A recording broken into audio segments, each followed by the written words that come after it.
Bonjour. Toujours dans la série Méditation naturelle et récits d'éveil, je vais vous parler aujourd'hui d'une femme singulière, Suzanne Segal. Et je chausse mes lunettes, pardon, ce sera tiré de ce livre, Collision avec l'infini, une vie au-delà du moi, que j'ai eu le bonheur de traduire avec mon ami Olivier Debat. Voici ce qu'en dit la quatrième de couverture. Voici un livre extraordinaire.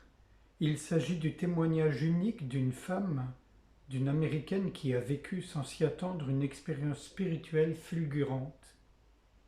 Alors qu'elle séjournait à Paris en 1982, elle a découvert soudainement en elle une dimension au-delà du moi personnel. Mais n'ayant pas les connaissances spirituelles pour l'intégrer dans son quotidien, seule et sans maître, sans lien avec une tradition particulière, elle devra traverser de difficiles épreuves psychologiques et un sentiment angoissant de dépersonnalisation. Errant de thérapeute en thérapeute, essayant désespérément de se guérir du fait de n'être personne, il lui faudra de longues années pour qu'elle comprenne enfin ce qu'elle était en train de vivre, une expérience spirituelle d'éveil, et pour l'intégrer dans sa vie, grâce notamment à Jean Klein qu'elle rencontrera en Californie. Donc 3 petits extraits. Le premier, c'est quand ça lui arrive. C'est au printemps que cela s'est produit. Je rentrais chez moi dans mon appartement de la rive gauche après avoir assisté à un cours de préparation à l'accouchement à la clinique de l'autre côté de la ville, là où j'allais donner la vie dans 6 mois.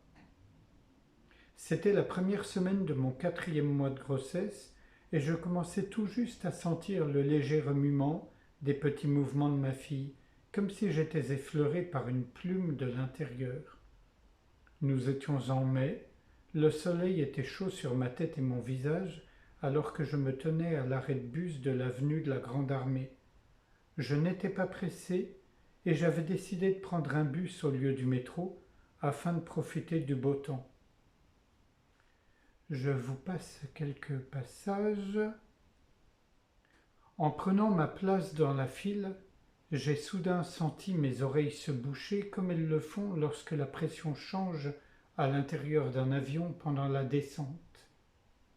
Je me suis senti coupé de la scène qui se déroulait devant moi, comme si j'étais enfermé dans une bulle, incapable d'agir autrement que de la manière la plus mécanique. J'ai levé mon pied droit pour monter à bord et j'ai heurté de plein fouet une force invisible qui est entrée dans ma conscience comme un bâton de dynamite explosant silencieusement, faisant sauter la porte de ma conscience habituelle et me séparant en deux. Dans l'espace béant qui est apparu, ce que j'appelais moi auparavant, a été poussé de force hors de son emplacement habituel à l'intérieur de moi, vers un nouvel emplacement situé à environ 30 cm derrière et à gauche de ma tête. Je se trouvais maintenant derrière mon corps, regardant le monde sans utiliser les yeux du corps. À partir d'une position non localisée quelque part derrière et à gauche, je pouvais voir mon corps devant et très loin. Tous les signaux du corps semblaient mettre beaucoup de temps à être perçus depuis cet endroit non localisé, comme la lumière provenant d'une étoile lointaine. Terrifié, j'ai regardé autour de moi, me demandant si quelqu'un d'autre avait remarqué quelque chose, mais tous les autres passagers prenaient calmement place, et le chauffeur du bus me faisait signe de mettre mon ticket jaune dans le composteur pour que nous puissions partir.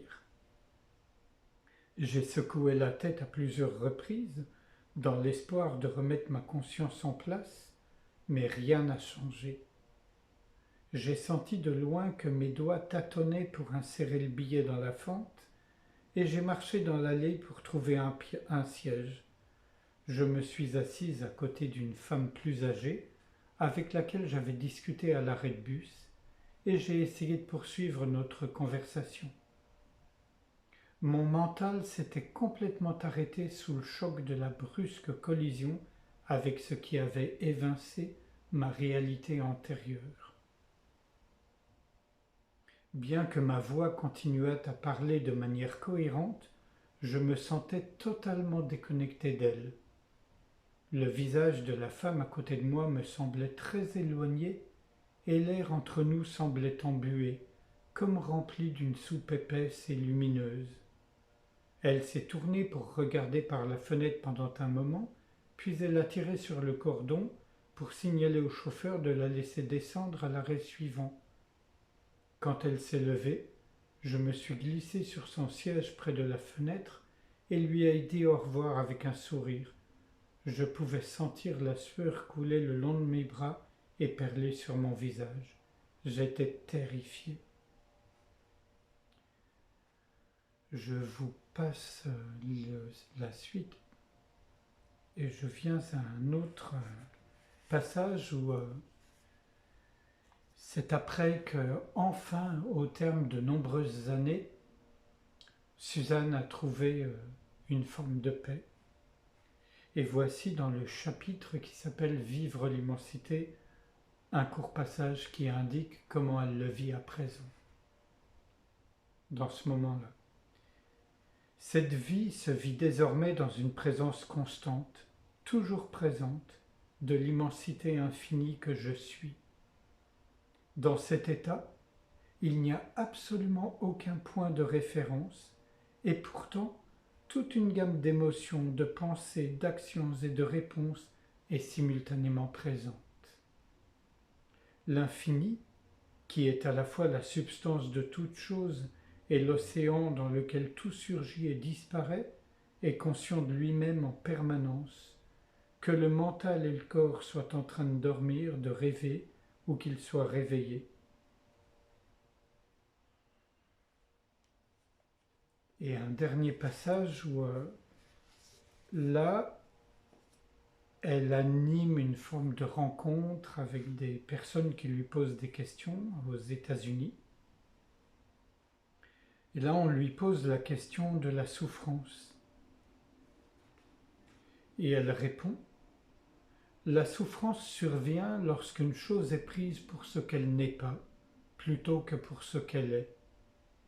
Il est courant en Occident de prendre le point de référence négatif, l'image négative de soi, pour la réalité. Le négatif semble tellement plus vrai et plus profond que tout le reste. Lorsque les gens partagent leurs problèmes, ils ont l'impression de se connaître vraiment les uns les autres. La glorification du négatif est incroyablement puissante.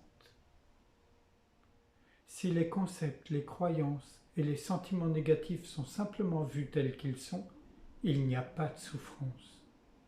Mais lorsqu'on les prend pour qui nous sommes, on a l'impression qu'il y a quelque chose de terriblement faux en nous-mêmes, et que, si l'on ne change pas et que l'on ne se débarrasse pas de cette négativité, notre vie ne sera pas tolérable. C'est ce que j'appelle le réquisitoire. Les points de référence négatifs sont élaborés, puis ils sont employés pour créer la preuve démontrant qu'ils sont vraiment la réalité. Les gens me disent « Évidemment que c'est ce que je suis. Regardez comme je me comporte, comme je me sens et comme je pense. Il y a clairement quelque chose qui ne va pas chez moi. » Ils peuvent même citer les thérapeutes qu'ils ont consultés ou des livres qu'ils ont lus pour étayer leurs arguments. Vous voyez, je ne me comporte pas de la façon dont cet auteur dit que je devrais me comporter, ou de la façon dont mon ancien thérapeute m'a dit qu'il était sain ou spirituel de le faire. En aïkido, on vous apprend que lorsque votre adversaire vous attaque, vous utilisez en fait son élan pour le déséquilibrer. Si vous essayez de lui résister, vous créez un conflit inutile. Il en va de même pour les pensées, les sentiments et les autres expériences qui surgissent au sein de l'océan de nous-mêmes. L'océan ne leur résiste jamais, il ne crée jamais un point de référence négatif, en disant « Bon sang, cette algue est toujours là. Il doit y avoir quelque chose de terriblement mauvais en moi. » Lorsqu'ils surviennent, L'océan les voit simplement tels qu'ils sont et ils disparaissent naturellement.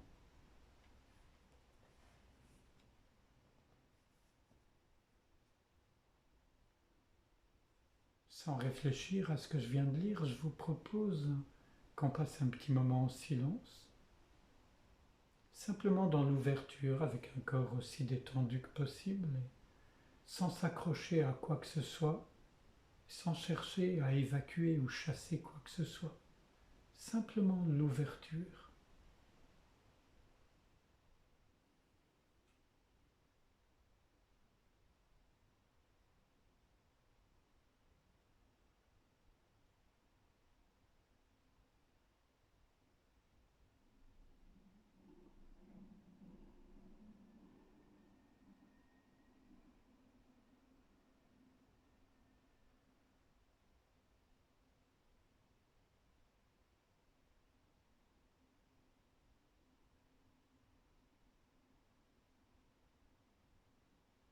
Je vous remercie.